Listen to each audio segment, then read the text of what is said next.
Il est 8h42 sur Europe 1. Voici la revue de presse de ce 26 juillet avec vous, Pierre de Villeneuve. Et l'actualité aujourd'hui, elle se passe beaucoup à Saint-Étienne-du-Rouvray. Même Emmanuel Macron se déplace. Mais voilà, comme nos camarades de la presse écrite en ont fait leur une hier, aujourd'hui. À part l'hommage dans la Croix, on ouvre en ordre dispersé. On a donc l'affaire Trump dans le Figaro, le tourisme dans l'IB, l'argent parlementaire dans l'Opinion et même le nouveau Besson en une du Parisien. On vient d'en parler dans le journal.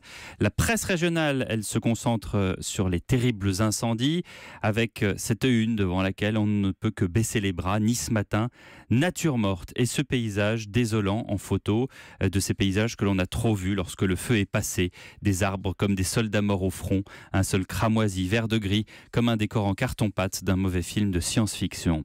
L'humanité frappe encore ce matin avec un article choc. À Calais, les migrants traqués au gaz poivre, rapport à la clé, publié par l'organisation Human Rights Watch. Ce texte dénonce les multiples violences commises par les forces de police à Calais à l'égard des 400 à 500 migrants revenus dans la ville depuis la destruction de la jungle. Biran, un Érythréen de 16 ans, témoigne: « Je suis venu chercher à manger. Les policiers étaient là. Ils ont dit aux associations qui distribuaient la nourriture: vous ne devez pas donner de la nourriture. » Nous avions faim, nous avions soif, mais les policiers ont commencé à nous asperger. Asperger aussi les militants eux-mêmes de Human Rights Watch. Témoignage de l'un d'eux qui distribuait de l'eau. Un autre migrant de 14 ans témoigne: les policiers prennent ma couverture, mes chaussures, mes vêtements. J'essaye donc de ne jamais dormir au même endroit. L'association pointe les CRS qui, pour leur part, démentent. C'est un dossier à charge, dit David Michaud d'UNSA Police. Les CRS n'ont plus de contact, dit-il, avec les migrants. Les migrants encore dans Midi Libre. José Bové dit que c'est son nouveau combat. La Voix du Nord nous parle du conflit oublié. Nous vous parlions hier dans la matinale des salariés de Tim. Ils attendent en effet aujourd'hui une décision du tribunal. Reprise ou liquidation judiciaire, 471 salariés sont concernés. Dans le Dauphiné et l'Alsace, Pôle emploi traque les fausses annonces, augmentation des offres émanant de faux employeurs sur le site internet. Des milliers d'annonces passeraient ainsi entre les mailles du filet chaque mois. Des logiciels informatiques vont donc être mis en place.